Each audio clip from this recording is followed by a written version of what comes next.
All right, so it's a Thursday morning. A longtime follower, Mark Calmer, sent us a nice gift. Christmas ornament, tractor. Says Andy on it. And in this nifty little holder here was this glass, which Barb said she'll have some toddies in, of this tractor that says on the front weights, Barb. So yeah, that was cool, Mark. Mark also sent me that thing that's on the door out in the shop. Oh yeah, and Moxie wants to talk. So I'll show you that thing out when I go out to the shop that he sent me a while back. But so yeah, thanks, Mark. So it's a good sunny Thursday morning. That's kind of cool. The moon. Yeah. Don't see that often. That clearly. I don't know how well you can see it in the camera, but yeah. Anyways, I said when I just filmed what Mark sent us over to the house, I'd show you. This is something that he sent me a while back. I don't remember exactly when, but my Grumpy Farmer tractor with the American flag here that I screwed into the door. That's pretty cool. So yeah, I appreciate everything that everybody sends me. I don't always remember who sent me what over the past 3 or 4 years, but so I got that greased and ready. I think tomorrow we'll be back to beans, going over to Scotty's. We got 1.1 inches of rain between Tuesday into Wednesday, overnight and whatnot. I don't know when it started Tuesday, but yesterday was cloudy, and it actually rained some here and there yesterday, but today's supposed to be good, so it should dry things up. Tomorrow's supposed to be good. Saturday's supposed to be good.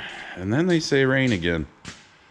They told us we were going to have a dry stretch, but apparently our dry stretch is not going to be as long as they thought. So I'll do a quick gator talk here. I'm just going to lean on the tailgate rather than sit on it because I got stuff to do. But, so the dipshits, those of you who went through the comments of the last video, you'll see there was quite a few of them. But some of them are beyond dipshit now.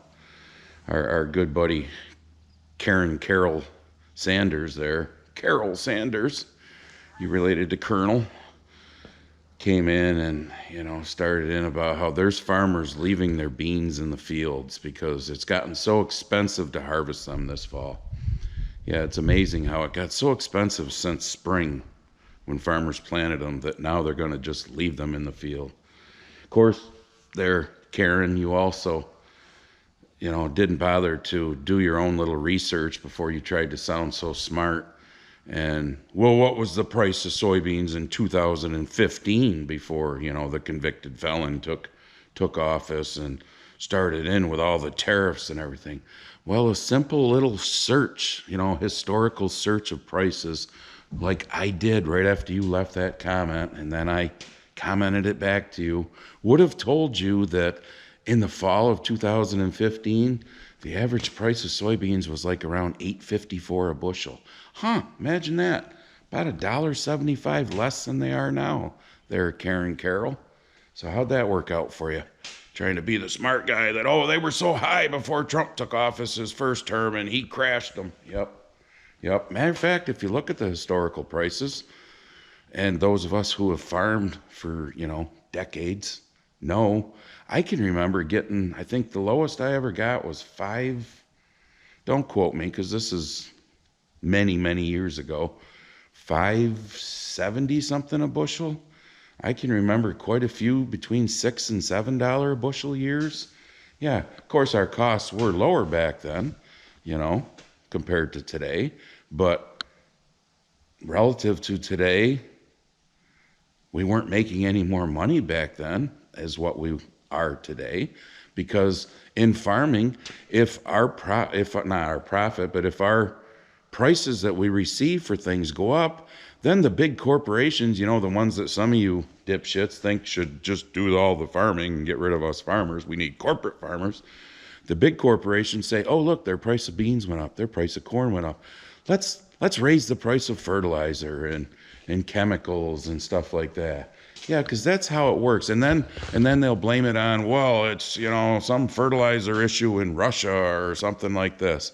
No, it's corporate greed is what 90% of it is. When our prices go up, somebody decides they need to take a slice of what we could possibly make. But yeah, Karen Carroll, that was a good one though, saying that farmers are leaving their beans in the field because it's just so expensive to harvest them. And what was the price before Trump took office back, you know, in 2015 before he got elected? Yeah, about $1.75 less than what they are now, genius. Little research would, you know, go a long ways. Oh, and real quick, if you're wondering why I'm, you know, dressed in warm clothing, because it's about 39 degrees right now at, I don't know, it ain't quite 9 o'clock. It got down to 35. There was a light frost on the lawn this morning. Tonight, it's supposed to get down to like high 20s, low 30s in most areas. So I think the growing season will be over tonight, which is not a good thing for that person 2 hours east of me. Of course, I think his might already be over because they had one a week or so ago, but he'll probably never tell you that. So there'll be another reason why his corn didn't make it. He'll come up with some excuse, but yeah, it's chilly. That's why I'm wearing this. Well, good Friday early afternoon, about 12:30. Loading a load of soybeans. No, they're not going to China, of course, but they're going to Canada. This is the Canadian outfit. Just like if you've watched my videos for the last 3 or 4 years, I've told you the majority of mine go to Canada because they stop at a feed mill that way, about 10 miles, bringing stuff down. Then they come here and get beans and take them back up to Bungie in Canada. I am going to say this though, and I don't care if they see the video, but Canada, you ruined the trucking industry when you, during COVID, when you made everybody get the, and a lot of the good ones said no and didn't get it, aren't trucking anymore. I'm just going to leave it at that. You can use your imagination as to why I'm saying that. We just started. He got here, I don't know, close to a half an hour ago. Going forward, it's easier than going backing up. We'll leave it at that. All right, we are finally over to Scotty's. Planned on being here about an hour before I was, but Mr. Canadian truck driver calls me and says, hey, I'm gonna be there in 15 minutes or so to get beans, which is fine because, you know, I had 3 loads that were sold, but a little bit more notice would have been nice. But anyways, I'm on my 3rd time around that I always do around every field for my headlands. So far these beans are pretty good, except for down over the hill where I no-tilled because it was too wet to disc, and it was probably too wet to even no-till them, but there's some beans there. I mean, I'm happy when I see the monitor in the 60s. I'm happy when I see a field average. Well, right now it's 48, but it was 50, and it'll go back up by the time I get back down over there. Yeah, I don't know if it's my allergies or I'm getting a cold or what, but awful stuffed up lately too. But happy to see beans running in the 50s and 60s. It's kind of sad to say that, but it is what it is. So, gonna give you a little combine rant on this last time around too. A buddy of mine sent me a Facebook post, I don't do Facebook, of a farmer talking about the, you know, the welfare payments to farmers, as some of you haters like to call them. And he made a great point, same point I've made. My point about the, you know, the totem pole, we're on the bottom and everyone above us wouldn't have a job without us farmers, but everyone above us says you know, we're gonna make 3% more next year, whatever. That's their business plan. Well, we can't make a business plan like that because, you know, we're told what we're gonna get paid for things, and we're told what we are going to pay for things. I gotta square the corner off here. Let's see if I can do this with camera in my hand. But he made a great point that, you know, if you think it's the farmers that are lobbying for these bailout payments, you're insane, because it's the big corporations, you know, the ones that some of you, hang on, geniuses, think, you know, let the corporate farmers farm and get rid of the regular farmers, you know. Yeah, okay. You wouldn't be able to afford to eat them, but whatever. So it's the big corporations, the seed companies, the fertilizer companies, the chemical companies, the Cargills of the world, and I could go on, hundreds of companies that are lobbying Congress to bail out farmers, as they call it. Because without us, where's their profits come from? The only problem is, like I've tried to explain before, if corn goes from $4 a bushel to $6 a bushel, those companies want their share of that extra $2 a bushel that we get. So all of a sudden, mysteriously, shit goes up, our inputs, and we blame it on tariffs, or something happened in Russia to disrupt the fertilizer chain or something. No, it's the corporations wanting to get a little more.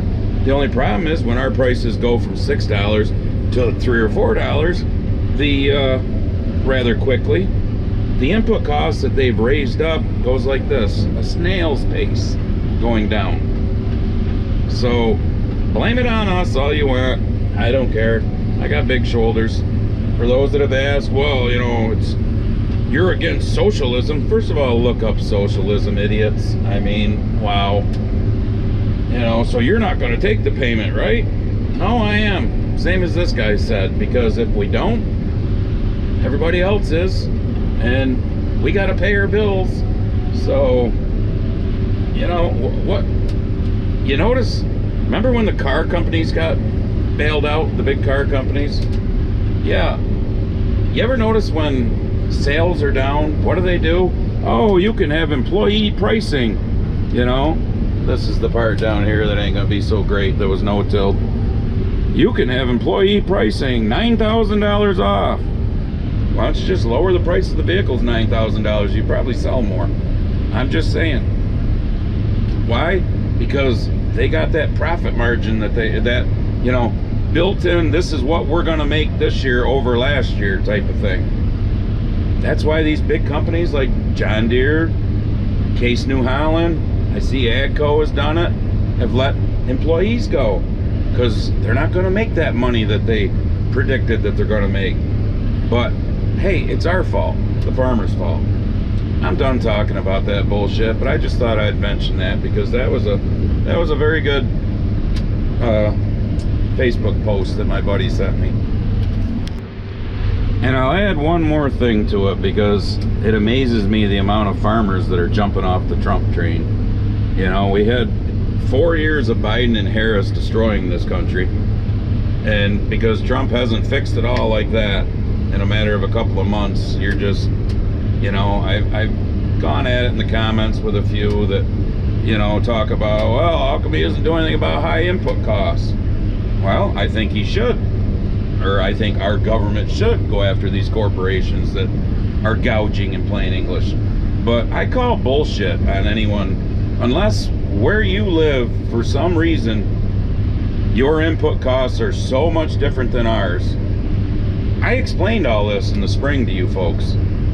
Last year I paid $640 a ton for my dry fertilizer. This year it was $598, so call it $40 less. Fuel was less. Chemicals were the same. Seed was up like 2%. Is it all too high? Yes. But yeah, our input costs should be less for what we're getting. But all these farmers that, oh, the input costs are so high and it's because of the tariffs. Do you remember phase 1? I'm just going to ask that. Do you remember phase 1? Trump's first presidency. It took him 3 years to get China there, but then what happened? Oh, our prices went up. The only problem was the pandemic hit and they got rid of Trump. Our prices went up into Biden's presidency, who didn't hold China's feet to the fire on phase 1, and China basically said, screw you. You can see how they're thin down here where I no-tilled. China said, screw you, we're not gonna abide by phase 1 trade deal, seeing sleepy shit his pants Joe isn't gonna force us to. And where did our prices go? Yeah, that took Trump 3 years. You want to jump off the train, jump off it. Whatever. I don't give a shit anymore. I think I'm smart enough to realize that the man can't fix 4 years worth of complete asinine that he walked into in a matter of 6-8 months. So I'm going to give it a little time. And I'm also not going to bullshit people and tell them that my input costs were so much higher in 25 than they were in 24, because they weren't. Maybe yours were in certain areas a little bit, but you're trying to tell me that it was astronomically higher? You're full of shit. If that pisses off my fellow farmers, whatever. Go watch the Millennial Farmer and all the rest of them that never talk about this stuff because they're getting hundreds of thousands of dollars a year from YouTube, which, hey, that's capitalism. I don't blame them, and I'm not saying anything bad about those farmers, but I just call bullshit that, you know, make it out that our input costs are too high. Absolutely. For what we're receiving. Absolutely. We're getting screwed by the corporations that some of you geniuses think should be doing the farming. I'm done with this topic. I'll say one more thing on it. I don't know if y'all remember, and Ian, don't get mad at me, buddy. I'm glad you're still here. But if you remember, oh God, it's got to be back early part of the year, obviously. Trump first took office. Stock market went from like 43,000 to 38. The S&P took a dive, you know, the whole 9 yards. And Ian was one of the ones, not just only you, Ian, others did too, that voiced your displeasure with Trump. Even though I pointed out, if you look back exactly a year before that, it was at 38,000 under Biden too. But anyways, I'll let you look at some beans. Where's the stock market now? You know, I don't know where it is today, but we all know where it's been the past month. Seems like every week it's, you know, pushing another record or whatever. We all felt the pain if you had a retirement fund, IRAs, whatever. But I gave the man a chance. Ian, I think you're giving him a chance now too after your immediate frustration. That's what drives me nuts, you know? Let's ruin the country for 4 years and then, oh, hey, you need to have it fixed by tomorrow. Or else, you know, we're going to blame everything on you. Whatever. Just like blaming it on the... Oh, and for the question I've gotten from a few people, you know, well, getting that farm payment will be like socialism. First of all, look up socialism, you idiots. My God. You don't even know what the hell socialism is, and you're all for socialism. That's the sad part. Yeah, well, let's have government-run farms, right? Because that's what it would be, idiots. But, yes, I'm going to take the payments. Yep. When they come, I'm going to take them, just like that other guy. So, because I got bills to pay, just like that other guy. So, yes, I'm kind of miserable today. I was angry to start with, because it was 2:30 before I actually got in the seat here and going. Because we had to, you know, obviously her and I have to get all this shit over here. She had to bring over my pickup with the header cart and the head on it, and then go back. We got the tractor, and go back, and we both brought trucks. She's gonna park that because I'm getting ready to dump when I get down here because I'm over 3/4 full, and start running the trucks back, and I'll just dump into the cart while she's gone. Because like I said, we're an hour later than what we really wanted to be, and our local weather people, we were going to have a nice long dry stretch again after that 371.76. Hang on. Yes. We were going to have another nice long dry stretch. Well, now they say chance of showers tomorrow. Chance of showers Sunday. Definite rain Monday. So, and these just got, they're 12.5% now. They just got dry enough today because of the sun and breeze from that rain Tuesday overnight into Wednesday. So yeah, so I'm a little grumpy. That's why I'm the grumpy farmer. So I told her just park that somewheres where I can get at it and dump. She's gonna take off with the first truck, which I don't know how well you can see is full. I told her to go this way to the main road. We come all the back roads to get here, but I don't like taking the full loads down the back roads. I should have filmed, except for I forgot the GoPro. She brought it actually, it was in the truck. Yeah, some of the hills and shit that we gotta go up and down to get here, and one of them's got a guardrail on the side because it's a big huge drop off down into the woods and whatnot. Yeah, I told her we don't need to take the trucks down those hills loaded and whatnot. So plus then you're turning off onto the one main road up the road from me, 176, off of a back road with a full load. That sucks too. But yeah, I just remembered there's a few of these spots over here on this farm that were a little wet, so I had to go around them. Of course you can't tell now because, you know, we're actually in the moderate drought area. West of us is in the severe drought area. So yeah, that was wet. I didn't even try to no-till through that. We didn't try to disc it, nothing. We just went around it. There's a few of them here. And then when we get down over the hill, I'll show you more of where I no-tilled and why you don't plant in wet soils, because it usually doesn't produce a whole hell of a lot. Yeah, that's a pretty decently clean looking load of beans right there that she's about ready to take off in. Oh, and I'm getting ready to turn around, so I'm gonna turn the camera off for a little while because I could just do without filming. Well, I'm down here to the bottom where you can see it ain't the greatest. From here down to the end of the field there was all no-tilled because it was just too wet to disc up. And it was plenty wet to try and no-till, to be honest. Which is why it's all patchy and kind of looks like shit. And it's going to drag my field average down below 50 bushels. But hopefully when we get across the road, like I said, it jacks it back up. But yeah, this was borderline. Should I have even no-tilled it? But there's something here. So I guess something's better than nothing. But this is why you don't plant into wet soils or soils that are too wet. Alright, I'm across the road now in the big field.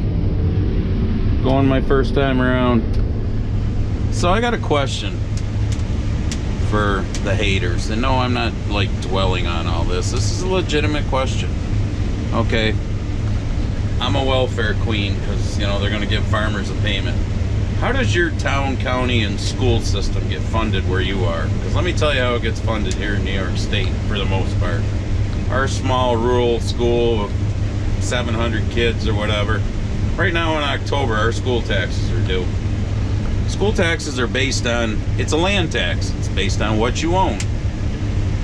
So for 25 years, from the time I graduated from school to the time Chelsea was in kindergarten, we paid thousands.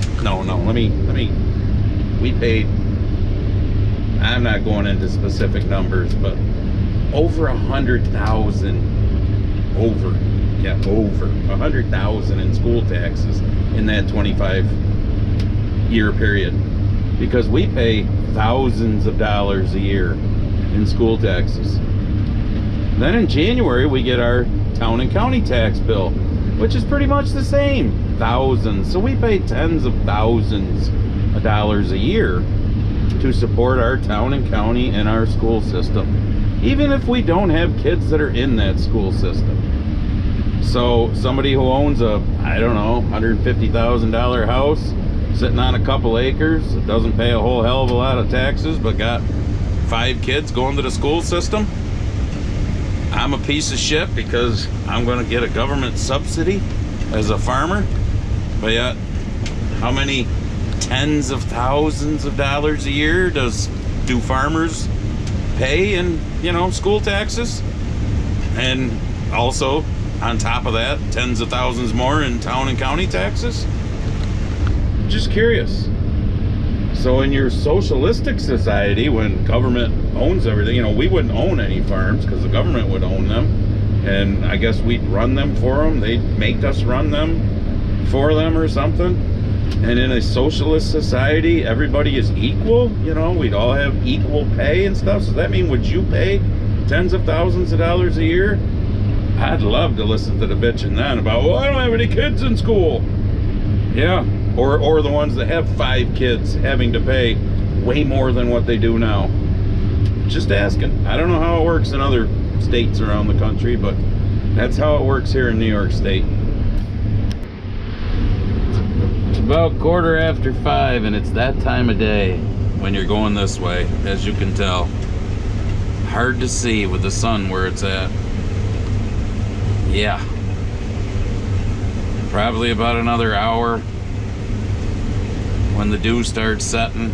I don't know. I'd like to run as long as we can, but it depends on how heavy the dew comes in and how fast. Because like I said earlier in the video, I have no idea what this weekend's going to bring weather-wise now, because the weather people don't have a clue. So, but yeah, this is not fun going this way. So here's your one more thing. Push on the Grumpy Farmer apparel link. Mad Moose texted me earlier and said they put something new in our store. I have no idea what it is because I haven't had time to look. So I guess I'll find out tonight when I get home to the house and look and see what the something new is. Don't have a clue, and they didn't tell me. So apparently they want me to find out. So sorry if I was a pissy, grumpy farmer in this video, but I don't know. I don't get it. I really don't. I mean, hate me if you want. I'm good with it. My head will still hit the pillow tonight and I'll sleep well.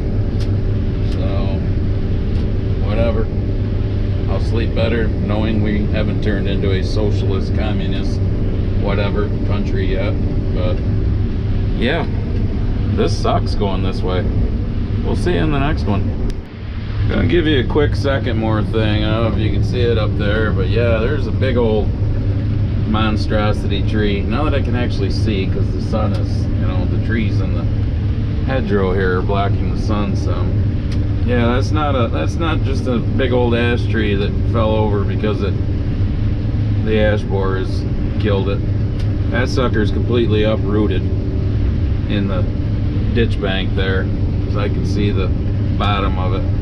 So that obviously came down during one of our massive windstorms we had this summer. So yeah, there's something to have to clean up. And apparently, according to somebody, I should have went around and cut down all the ash trees around all the fields, but I guess I should have. I didn't. So, but yeah, that one didn't fall because it was dead. That one fell because it got uprooted right out of the ground.